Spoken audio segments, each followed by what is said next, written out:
Halo Jabro Tim. Ada sesuatu yang lagi rame nih. Lu harus kasih dia kesempatan lagi. Di atas kertas lo semuanya harusnya menang. Ada bahasan yang paling ditunggu-tunggu. Saatnya kita membahas rivalitas abadi di Liga Inggris. Sang Setan Merah akan menghadapi Reds Liverpool. Jal, kita duduk sebelahan seperti ini kayaknya memang sudah ditakdirkan untuk membahas Manchester United dan juga Liverpool nih. Yap. Ini Pep, apakah nantinya bisa merasuki Erik ten Hag lagi nih? Apa kita yang kerasukan setan-setan di fans MU nih? Setan kerasukan setan nih. Gimana nih? Paling ngerasukin ya, tentunya kalau sebagai fans Liverpool kayaknya udah beda dibandingkan musim lalu. Musim lalu bawaannya kalau ketemu MU tuh masih pede bawaannya. Apalagi Emang musim nggak pede? klub. Sekarang gue jujur pede sih pede, tapi kalau soal gampang banget buat menang kayaknya enggak. Oh iya? Musim lalu udah ngerasain kayak gitu, tapi nyata kan satu-satunya tim yang nggak bisa Imbang. dikalahin ya MU ini. MU di Anfield seri, di FA Cup disingkirin, di Old Trafford lagi seri lagi. Jadi tim yang sulit untuk dikalahkan lah bagi Liverpool di musim lalu. Dan gue rasa MU itu kan juga di musim yang akan datang ini, yang akan berjalan kurang lebih sampai 35 pekan lagi, gue masih yakin MU ini menjadi tim yang lebih kuat apabila ketemu lawan yang kuasain megang bolanya bagus dibandingkan lawan-lawan yang bertahannya lebih dalam. Karena mereka cara mainnya itu lebih cocok untuk reaktif, untuk bisa menangin di second ball segala macam tuh mereka cocok untuk ngelakuin itu. Dan gue rasa Liverpool yang sekarang akan nemuin ujian yang sesungguhnya setelah kemarin ngatasin Ipswich, ngatasin Brentford dengan cara yang konsisten dari awal sampai habis tuh mainnya bagus. Tapi untuk yang lawan sekarang MU ini mungkin lawan paling berat so far bagi Arne Slot. Ya, tapi masalahnya permainan reaktif MU ini kan bergantung pada Mason Mount yang melakukan pressing di saat bola kehilangan nantinya. Nah, ini masalahnya Mason Mount ini cedera nih Bang Firzi. Gimana nih ngelihatnya nih? Ya enggak juga, karena enggak, sebenarnya enggak gitu juga, karena Mount kan dari musim lalu kan udah banyak dia kehilangan laga kan, jadi timnya sebenarnya bisa berfungsi tanpa dia gitu. Kalau biasa dia main second striker atau biasa main false nine, ya sekarang Zirkzee kayaknya jadi starter nih, udahlah, udah Kesempatan cukup lah dia, ini ya, kesempatan untuk dia bersinar. turun. Tapi yang menarik emang Rizal bilang ini pertama kalinya tanpa Klopp Liverpool melawan Man United sejak 2015. Rizal pasti masih ingat golnya. Masih banyak. Rooney golin, Iya, banyak lah dulu Benteke. macam. Enggak, ini golnya terakhir tanpa Klopp itu yang golin ketika itu adalah Anthony Martial ya di debutnya, itu September 2015. Ketika itu dia gadang-gadang sebagai the new Thierry Henry dengan golnya. Nah, itu udah lama banget kan. Jadi kita lihat tapi kalau di Old Trafford kayaknya si Mo Salah ya, Jal ya. Itu udah hampir pasti sih kayaknya sih udah fix banget dengan gol-golnya. Dia 6 gol di Old Trafford ya, dia pemain yang paling banyak pemain dari tim tamu yang paling banyak mencatatkan gol di Old Trafford. Udah kayak Jadi, playground-nya udah dia kayak lah ya. playground-nya dia, makanya jadi bahkan dia kalau nggak salah lebih banyak golin lawan Man United di Old Trafford daripada di Anfield. Iya, di Anfield. Satu Jadi hat-trick juga di Old Trafford. satu hat-trick, sempat hat-trick juga ya. Tapi kita lihat emang musim lalu ada tanda-tanda kalau si Salahnya ini rada capek kayak gimana ya Jal. Jadi makanya di bursa transfer ini datengin si Chiesa dengan harga berapa, 15 lebih murah dari Balotelli lebih dulu dan lebih murah dari Balotelli. Lebih murah dari Fabio Carvalho loh. Nah, Fabio iya, Carvalho Fabio tuh 20 juta. 28 ya ke Brentford 28 ya. ke Brentford. Itu parah Tapi banget. masih lebih mahal dari Borini kan ya? Iya. Wah, gimana doang. Ini gimana? Ini dari mana ya waktu itu? Roma. Dari Roma ya. Rogers. Roma ya, benar ya. Tapi kalau kita ngomongin Chiesa nih, Mas Diego, apakah nanti akan diberi panggung di Old Trafford? Karena kita tahu ini harga 15 juta ini still deal banget. Apakah nanti bisa dicoba nanti oleh Arne Slot? Still deal tapi perjudian banget ya. Soalnya Judi semenjak Chiesa cedera, dia 8 bulan waktu itu nggak main. Terus semenjak balik dari cedera, sampai sekarang dia masih mencoba mencari performa terbaiknya. Dan sampai sekarang juga masih belum ketemu juga tuh. Terus tiba-tiba turun di pertandingan setinggi tensinya di Northwest Derby, kayaknya agak kecil kemungkinannya ya. Tapi nggak ada yang nggak mungkin ketika mungkin dia menunjukkan performa yang baik di training ground, ya mungkin di akhir-akhir babak bisa diturunin, bisa biar publik juga bisa melihat, oh si Chiesa nih bisa menunjukkan sesuatu di musim ini.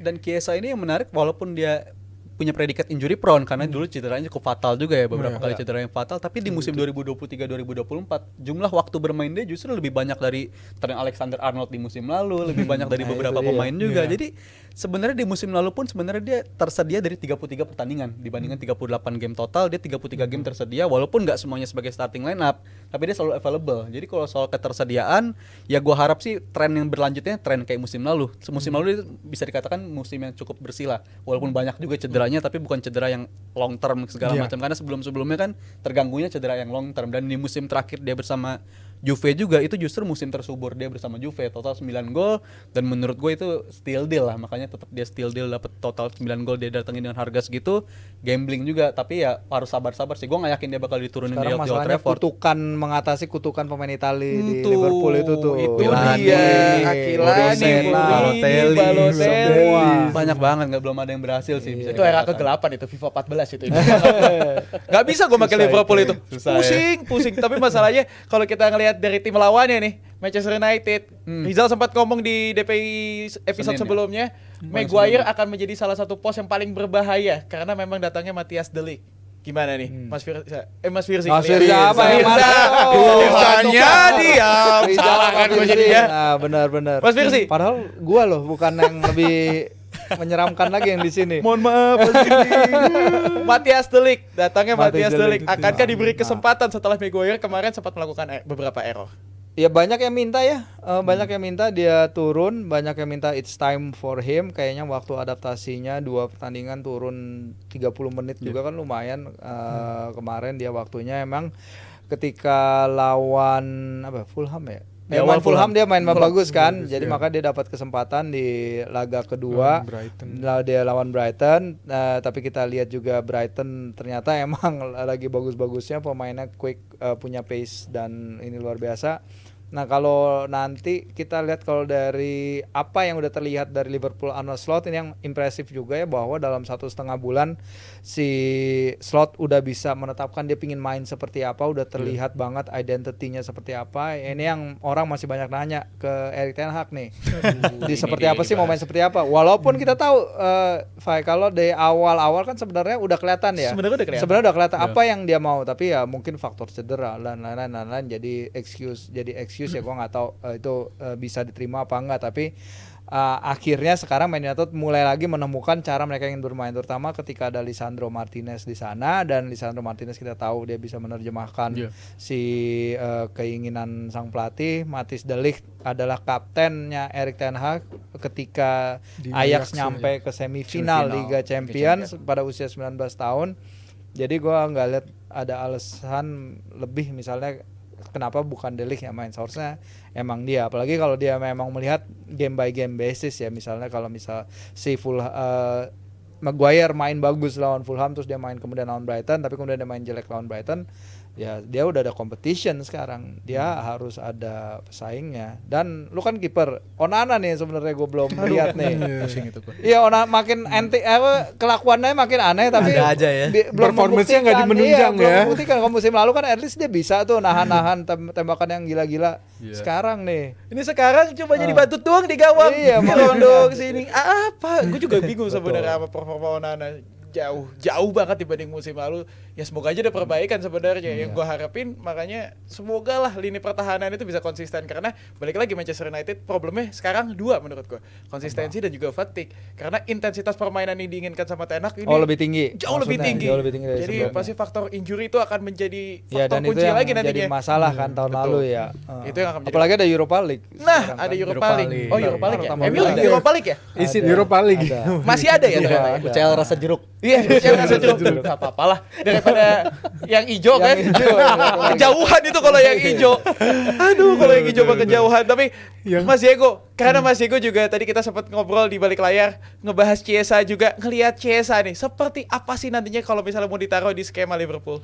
Dia kalau menurut gue dari skema yang dimainin Liverpool sekarang kayaknya bakal cocok ya, karena sama-sama berdasarkan penguasaan bola, possession based, itu cocok banget ketika dia main di Italia waktu itu di bawah Mancini kan mainnya kayak gitu juga. Jadi kemungkinan besar kalau dia bisa menyelesaikan masalah fisiknya, masalah psikologisnya, terus menemukan formnya kembali, dia akan bisa dapat tempat di sayap-sayapnya Liverpool, nanti mungkin bisa menggantikan Mo Salah atau menggantikan Diaz. Kan ini musim panjang, akan ada banyak pertandingan, jadi pasti akan ada rotasi-rotasi yang dilakukan sama Arne Slot. Tinggal bagaimana Chiesa bisa menjawab tantangan yang diberikan ke dia setiap kali dia tampil bermain. Ya, Jal bisa jawab nggak Jal? Nih apalagi ya tadi kita sempat bahas ini pemain-pemain Italia yang di Liverpool agak susah ini untuk Agak susah, betul. Dan bisa juga perform ya. sebenarnya di era Slot dari 2 game pertama ya lawan Ipswich dan lawan Brentford, walaupun di atas kertas mereka taktiknya kelihatannya 4-3-3 atau 4-2-3-1, tapi ketika in game tuh formasinya malah cenderung kayak 4-2-4 atau 4-2-2-2 Iya, gitu. terutama. Dan gua rasa untuk pemain kayak Chiesa ini cocok untuk nempatin antara dua yang di paling depan atau dua yang di belakangnya striker itu, dua sisi posisi itu. Dan gue bilang Chiesa sih mungkin ya akan sangat blessing saya pindah ke Liverpool, walaupun juga gue sih lebih prefer dia ngantri dulu, karena sebelum ada dia kan masih ada Gakpo juga masih ngantri di sana, Darwin Nunes juga. Gakpo main di kanan.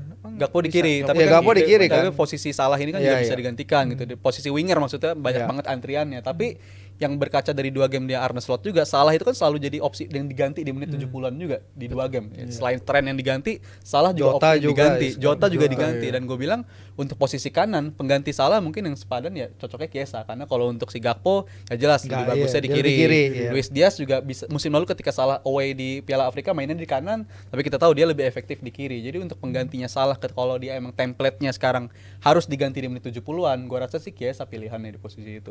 Berarti Chiesa datang dari bangku cadangan, bukan jadi pilihan utama. Sampai sepanjang musim kalau emang dia pilihan masih ada utama, Salah, iya. kan masih ada Salah di Kita sana. di hari Rabu udah bilang ini pemain yang didatangkan bukan untuk apa ya, untuk bukan ngetes posisi, menyingkirkan posisi pemain-pemain utamanya, tapi sebagai pemain pengganti dan untuk nge-manage waktu mainnya dia yang punya predikat injury prone yang emang paling cocok jadi pemain pengganti aja. Dan gue bilang ini pengganti Salah mungkin di menit 70-an 80-an. Template-nya mungkin akan begitu. Ya, dan lihat ke ini sih masa depan juga, karena si Salah kan kontraknya habis 2025 kan, ini kan last season. Kalau emang ada pergantian Chiesa umur berapa sekarang? 26. 25-26 ya. 26 ya. Transisinya Iya, dia- kalau transisinya kan lebih jelas sekarang kalau ada dia nanti meneruskan yang ini, karena situasi kontraknya Salah kan juga masih belum tahu nih, dan ini kan semua pasti juga lewat Edwards, jadi Edwards pasti tahu apa yang disiapkan lah untuk kedepannya kalau emang Salah misalnya nggak jadi perpanjang kontrak. Nih kita lihat aja nanti prediksi untuk line up nih untuk Manchester United dan juga Liverpool. Iya. Gak ada nama Chiesa memang di sini. Tapi kalau beberapa dari MU, prediksinya memang sepertinya The League Nggak ada bakal Nunez ya. dimasukin ya. Tar dulu Bang Diego kalau yang itu. Mas Eko ngeliatnya gimana nih? Tapi Gak ada Nunez. Enggak apa-apa. Ada apa sama Nunes? apa Nunez? Kenapa Nunez mau ke Arsenal kah? Demen banget loh. Dia sebenarnya pemain yang potensinya bagus banget gue lihat Potensi. pas di Benfica. Tapi pas pindah ke Liverpool, kenapa ya dia nggak bisa perform seperti waktu di Benfica itu jadi tanda tanya sih buat gue sebenarnya. Si Darwin ya. Ya Darwin juga ada Nunez. nama Soboslai di sini, Luis Diaz, Mo Salah, nih McAllister. Ugarte Gravenberch kira-kira ini udah jadi pembahasan yang Ugarte menarik juga belum ya. ini ya? Apa? Ini Gravenberch jadi pembahasan yang menarik. Gravenberch, Ya. ya. Kemarin lu sempat bahas juga Jal di Iya. hari Rabu. Gravenberch akan mengisi pos nomor 6 dari Liverpool yang memang sebelumnya digadang-gadang adalah Zubimendi. Zubimendi, tapi gue bilang ini kayaknya dia udah lulus audisi nih di Lulus Dan audisi. lawan Brentford udah lulus audisi buat posisi Dia nomor bukan 6. diganti ya? Enggak. Diganti tapi satu stadion standing ovation langsung buat dia. Dan performa yang memuaskan banget menurut gue di 2 pertandingan lawan Ipswich dan lawan Brentford.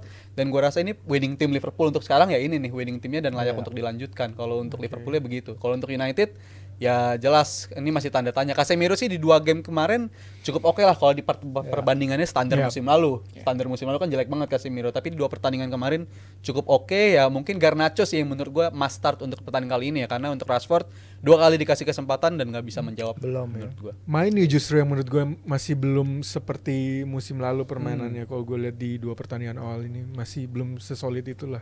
Bisa jadi titik lemah yang dieksploitasi sama Liverpool juga sih nanti di hari Minggu. Maino ya, dan mungkin ya kalau United ngomongin paling yang cepet banget nyetelnya ya Mazraoui. Kalau gue bilang Mazraoui di sisi Mazraoui, kanan, so good. duetnya sama si Dalo tuh Dalo siapa depannya dia Amat itu iya. bener-bener cocok banget, tahu dia kapan harus support, dan itu beberapa kali merepotkan si Brighton kan. Ya menurut gue MU lawan Brighton pun kalau dibilang layak kalah juga enggak gitu. Mereka mainnya cukup oke, tapi ya itu soal defensif fokusnya itu harus dipertanyakan banget, karena bisa-bisanya kebobolan menit terakhir tuh kayak begitu tuh terlalu aneh banget sebenarnya. Dan kalau De Ligt main juga harusnya koordinasinya jadi lebih bagus ya, karena mereka sering main bareng kan, Mazraoui sama De Ligt di Bayern juga, Plus di Ligt Ajax ya? juga. Iya, di Plus Ajax Ajax. juga. Iya.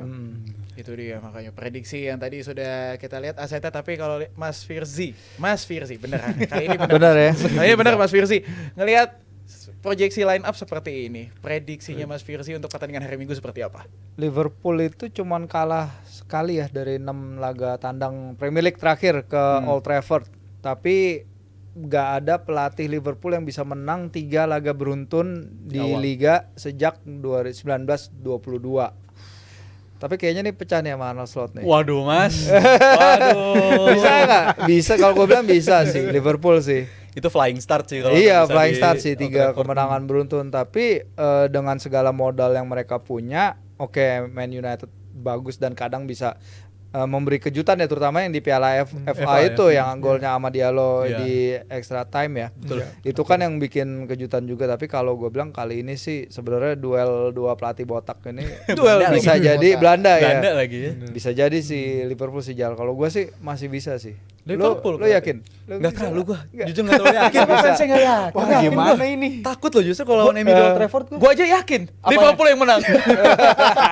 Malah gantian nih jadi. Gua udah gak yakin soalnya. Iya. Pokoknya Oh, walaupun ya? memang kalau gua ngelihat ada progres, Rijal juga Iya. sempat ngomong, tapi ya lawannya Liverpool maksudnya.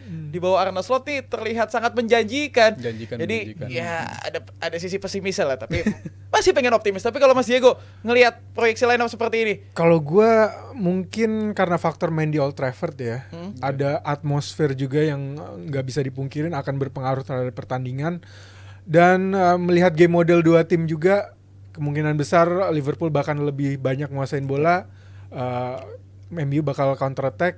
Mungkin dari momen-momen counter attack itu yang bakal jadi kunci kemenangan MU, karena di 2 pertandingan sebelumnya lawan Ipswich sama Brentford itu belum ada counter attack berbahaya tuh yang mengancam gawang Liverpool. Iya. Kecuali Nah, babak ini- pertama, Nah, 45 kecuali babak menit ya, pertama lawan Iya. Ipswich itu kan kena Iya, counter berapa banyak. kali itu Banyak lewat banget. tengah. Nah ini lawan MU counter attack-nya lebih berbahaya. Iya. Dan Liverpool sendiri punya tren di 2 pertandingan pertama tuh, di babak pertama emang selalu melempem sebenarnya kalau dibandingkan di babak kedua ya, dan itu menurut gua akan terus berlanjut. Mungkin ini jadi habit di eranya Klopp, di eranya Slot, tapi ya musim lalu berkaca dari eranya Klopp, justru Liverpool peringkat 2 terbawah dalam urusan start ya. Ini harus jadi PR musim lalu, ini menurut gua di era Slot udah diperbaiki. Musim lalu Liverpool selalu hampir kebobolan di 30 menit 15 menit pertama, dan itu kita tahu cara yang enggak sustain lah untuk bertarung di liga dengan cara kayak Oh iya, begitu. betul. Itu Dan yang selalu banyak banget kan musim duluan, lalu. selalu kebobolan Sampai duluan akhirnya ya. di Tapi akhirnya habis comeback bensin terus ya. Iya, banyak kan kayak gitu. Tapi di eranya Slot kayaknya dia lebih ambil teknik yang lebih konservatif, lebih aman di babak pertama, baru di babak kedua mereka lebih ngegas, dan menurut gue itu template yang bakal dilakuin. Asal Liverpool bisa menang, tapi nggak kebobolan lebih Nah, duluan Liverpool dari MU kan menurut gue. nyatetin jumlah shot concede paling sedikit kan 2 Dari- laga awal. dari Iya, dua sementara tim nyatetin lain. 2 tembakan Iya, jumlah tembakan terbanyak Banyak. dari Itu 2 hal itu Pede. cukup membantu. cukup sih. membantu, ya, terutama pertahanan sih Jal. Iya. Sebenarnya ngebantu banget kan. Betul. Kalau ini gue ngobrol lihat kayak sih. gini tapi seru ya, tapi ya. Akhirnya ya, pokoknya kedatangan Mas Mang apa yang nggak seru? Enggak Yang seru nggak seru maksudnya, apa karena seru? karena biasanya Oh, saya kira. magang sendiri. Sekarang ada Mas temenin Diego, magang ya. jadi lebih seru gitu loh. Nyaman maksudnya. ya, jadi nyaman. Jadinya Nah, nyaman iya, lah. iya dong. Kita sering ngobrol lah hari Kamis di komunitas Pandit Indonesia. Ya. Jebret Tim juga boleh ngecek nanti di Instagramnya Jebret Media. Kapan sih nanti KPI akan dilaksanakan lagi? Jadi pantengin terus Instagram dari Jebret Media. Live reaction hari Minggu juga ada ya nanti ya, Ada. untuk pertandingan Manchester United dan juga Liverpool. Dan gue juga nggak bosan-bosan untuk ngingetin Santini Jebret Media Award. Nah, nanti akan diadakan di tanggal 26 September 2024. Akan ada 21 nominasi. Kalian bisa ikutan voting langsung aja ke website-nya di www.jebretmedia.com. Step-stepnya bisa kalian langsung lihat di layar kaca. Yang perlu diingetin adalah satu akun hanya bisa melakukan satu voting di tiap nominasinya. Jadi langsung aja ke jebretmedia.com karena kita akan masuk ke video selanjutnya. Halo Jebret Tim. Ada sesuatu yang lagi rame nih. Lu harus kasih dia kesempatan lagi. Di atas kertas lo semuanya harusnya menang. Ada bahasan yang paling ditunggu-tunggu.